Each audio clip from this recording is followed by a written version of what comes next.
Welcome back to Protecting and Preserving Wealth. I'm John Jagay, joined by Bruce Hosler and Alex Koury of Hosler Wealth Management. Gentlemen, always good to be on with you. Great to be with you this morning, John. Same here, John. So we're talking about Medicare today, and I want to say off the top, we're addressing this for folks who are already taking Medicare, but also those who have not yet claimed Medicare. We have some information for both subsets of people here, so stay tuned because chances are we have something really important for you to hear, no matter which camp you fall in here, Bruce. Yes. So we're going to talk about changes that are coming for everybody claiming Medicare in 2025. Alex has identified some very important points. We want to let people know about that. But the important one that I want to start with is for those people that may be turning 65. Here we are on the 17th of October, and the Medicare enrollment season has opened up, and the TV ads are going crazy with Medicare advertising, right? But we stumbled onto a nuance that I think is very important. We had someone come into the office a while back, hadn't claimed Medicare yet because he was on his company plan. Now, I think for many clients, we may encourage some people to stay on their company plan versus claim Medicare at 65. Why? Because the company plan may be cheaper and they may be waiting until age 70 to claim their Social Security. But here's how it may be cheaper. I wrote the book, Moving to Tax-Free, and we're all about helping clients move to tax-free. But the challenge with that is as we convert IRAs to Roth and help them move to tax-free, we increase their income. And when we do that, we may be subjecting them to Medicare premium penalties that are called IRMA, income-related monthly adjustment amount. And if your married filing joint, your income pops above $206,000, you start being subject to a $244 a month penalty, premium penalty per person, husband and wife, and it can go up to as much as $594 per month. Wow. That can get really expensive. Folks, that is what I'm talking about as a stealth tax. People don't realize the government is going to increase your premium penalties. They're not going to call it a tax, but that's a higher tax. So if you don't get to tax-free, you could be subject to these penalties. But what I need to talk to folks about is if you're working for a company and you turn 65 this next year and you can stay with your company, there's a little nuance in the law that you need to be aware of. And what that is high-deductible health insurance. Okay, explain that allows you to have an HSA. Now, Alex, just give us a little refresher on the HSA. Clients can put money into a HSA plan, and how does it grow?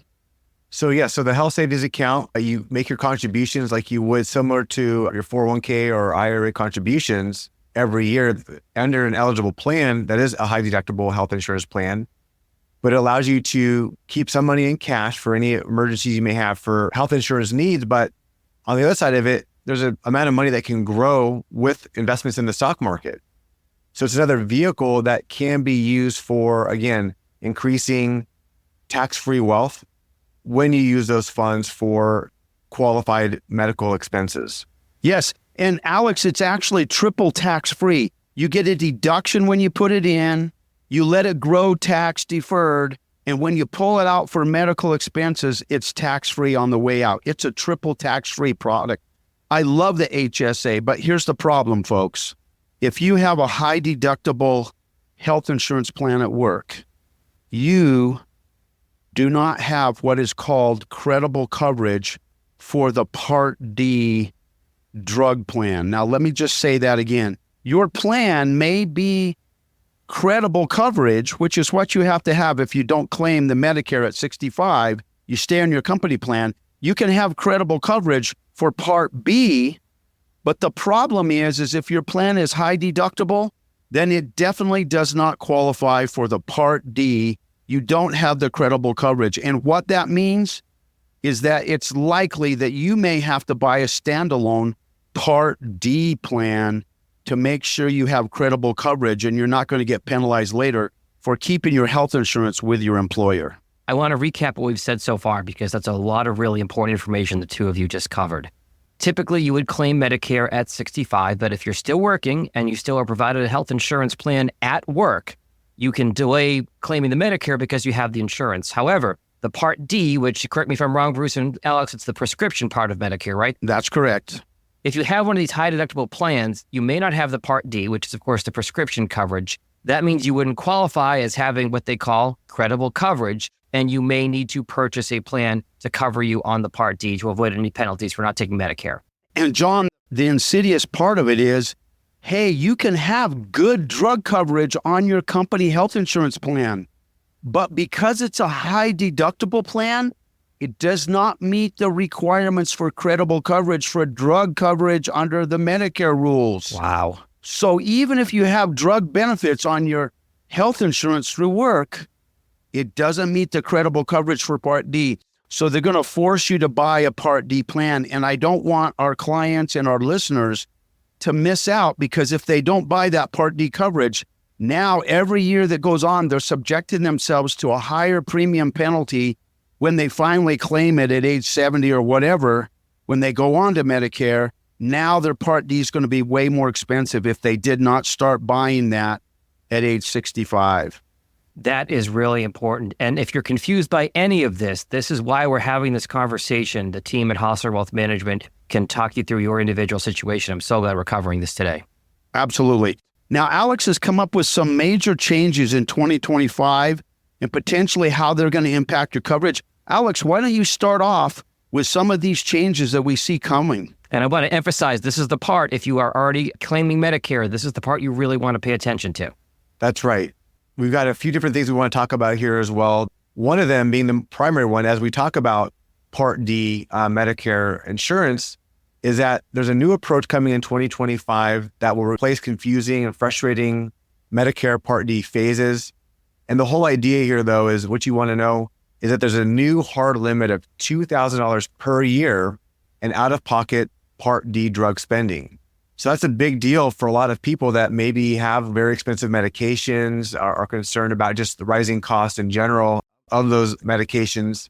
Now there's going to introduce a new hard limit of $2,000 per year per person for your out-of-pocket Part D drug spending. So that's their maximum annual copay on drugs. Is that right, Alex? That's exactly correct. Starting in 2025. I want to underscore that because this gets rid of the infamous donut hole, where you hit a certain point and your prescription costs change once you hit a certain threshold during the year. I'm speaking from experience of this because I've talked to my parents about this. If I had $1 for every time my mom has used the phrase donut hole in the last 3 years, I'd have a lot of donuts. Yeah. This is huge that that's going away. Now, Alex, we're not really fans of Medicare Advantage plans, but there's some new stuff coming as far as the costs or reductions in coverage. Talk to us about that.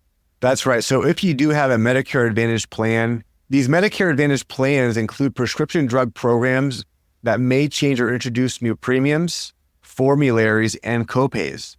That means that you may be having to increase your drug deductibles or even reduce your benefits. One of the bigger concerns about this is that some plans may be removing costly drugs from their formularies and their list of covered prescription medications. So there's federal rules that require some specific drugs be included in certain categories of formularies, but insurers could still make changes, such as making you jump through more hoops to get that coverage.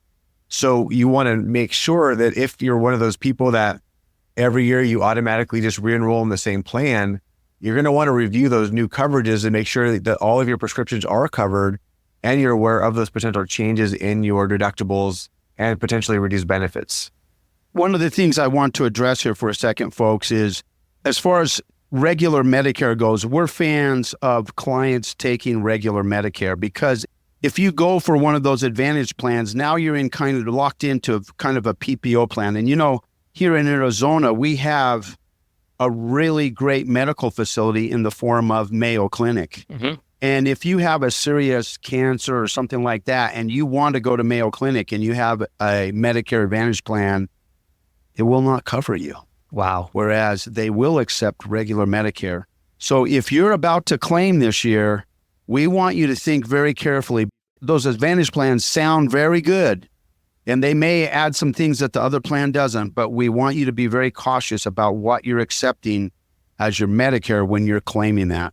The Medicare Advantage has a lot of great benefits at the beginning, but as you get older and you need more care and you potentially need more medications, they kind of comes back to bite you on the back end. And I've got to assume that's why you're not a big fan of the Advantage plans, right? It's just that they offer all these supposedly free things, and it's a sucker for the poor people is what it is. Yeah. It suckers the poor people in to go into those plans. If you're traveling and you need coverage around the world or different things like that, it's not near as good as regular Medicare. And a lot of doctors in that are not accepting Medicare Advantage. So if you need a specialist, I mean, I used Mayo as an example, but if you need a specialist, there's a high likelihood that you can't go to California or go to Rochester and Mayo and get to the specialist you need to, because they may not be accepting Medicare at that facility that is not standard Medicare as opposed to Medicare Advantage. And when you first enroll in Medicare is when you make that decision between Medicare and Medicare Advantage. That's why this is so important that we're talking about. Absolutely. It's extremely important, because once you make that choice, you really can't go back. Yeah, you're locked in. So one of the next points is the standalone Part B and Part D.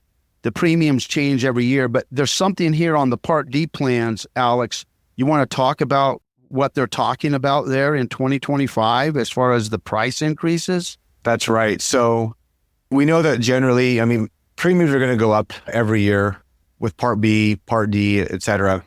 But for Part D in particular, the plans were actually slated to increase premiums for millions of people who can't really afford the price jumps. There was a potential at the time to double or even triple the costs on an annualized basis. But this year, or for 2025, that is, the test that they're trying to run for Part D year-over-year premium increases is capped at $35. So for most people listening to this podcast, it's probably not going to be a huge deal to you. But if you are listening, you're thinking about, geez, how am I going to afford all these extra premiums? Know that for 2025, Part D year-over-year costs will be capped at $35 raise. Okay, but we have some other standalone costs, Alex. What are they talking about on new deductibles and formulary drug tiers? That's coming next year as well. That's right. So if you have a Medicare Plan D that's sold outside of a Medicare Advantage plan, let's just say the premiums aren't going to change a whole lot there. But as Bruce was alluding to, you may see new deductibles and the formulary drug tiers that can change your makeup in the cost. And what that is referenced to is the benefit scope of what you're actually going to receive, the cost sharing for those benefits that you're going to participate in. So Alex, I just want to reiterate to folks that they are now in Part D, they're adding tiers 3, 4, and 5 to different drugs, depending on how expensive they are. And you may have a percentage of the cost that you may now have to share as a coinsurance versus a flat copay, according to the Secretary Rubin that was announcing some of this information. Guys, some of this stuff is really difficult to comprehend. There's so many variables here. And I want to drill down on one thing here. Talked about the percentage of some of these medications going up. Could that then go over that max out of pocket we talked about earlier? I don't know that it can go over the max, but it just means that the copay or the flat pay that they were paying, if you have a $6 copay, it could now go to $20, $30, $50. You don't hit your $2,000 for the year, but you could be paying $4, $5, $6, $1,000 when you were only paying, $20 a month. Got it. Okay. So I guess our last topic, Alex, that we want to cover is that they're adding some access to mental health as a benefit in Medicare now, especially to mental health care professionals starting in 25. Do you have some insights on that? That's right. So starting this new year as well, more mental health providers actually can enroll as Medicare providers, which is great. And that includes addiction counselors, licensed mental health counselors, and marriage and family therapists just as well. So they're trying to bring more to the table, add more value. And it's very important area of life that really more and more people are struggling with on a daily basis when it comes to mental health. And be able to have those resources really is important for everyone's well-being, especially in those later years in life. We hear of the gray divorce. We hear of the depression that many people are feeling. We understand the importance of family counselors and mental health counselors and addiction, certainly with everything going on in the country. So I think this is fantastic news, and this is now being included in 2025 for mental health providers. This is a fantastic new benefit. I will say that as awful as COVID and the pandemic were, one of the silver linings that came out of it is I think it put a bigger spotlight on mental health. I think we're talking about it more since 2020. And apologies, because I'm going to stereotype a little bit here. I think younger generations are more apt to talk about their mental health than older generations sometimes are. So knowing that this is going to be a benefit for those on Medicare is just absolutely huge. Absolutely. Absolutely. Well, folks, I hope this is helpful. We would be glad to answer any questions, but we're trying to give you some heads up on some change coming on Medicare, and we think they're very important for you to know. All right. And if any of our listeners want to talk to you guys and the team at Hosler Wealth Management, I mean, this is really dense stuff, and it doesn't hurt to talk to somebody who works in it every day. How do they reach you at Hosler Wealth Management? They can certainly reach us at the website at Hosler, HOSLERWM.com, HoslerWM.com, or they can call us at either office in Scottsdale, 480-994-7342, or in Prescott, 928-778-7666. Really important stuff today. I'm glad we covered this, gentlemen. We'll talk again soon. All right. Thanks, John. Thanks, John. Securities and advisory services offered through Commonwealth Financial Network, member FINRA SIPC, a registered investment advisor. Forward-looking commentary should not be misconstrued as investment or financial advice. The advisor associated with this podcast is not monitored for comments, and any comments should be given directly to the office at the contact information specified. Any tax advice contained in this communication, including any attachments, is not intended or written to be used and cannot be used for the purpose of 1. Avoiding federal or state tax penalties, or 2. Promoting, marketing, or recommended to another party any transaction or matter addressed herein. The accuracy, completeness, and timeliness of the information contained in this podcast cannot be guaranteed. Commonwealth Financial Network does not provide legal or tax advice. You should consult a legal or tax professional regarding your individual situation. Accordingly, Hosler Wealth Management LLC does not warranty, guarantee, or make any representations or assume any liability with regard to financial results based on the use of the information in this podcast.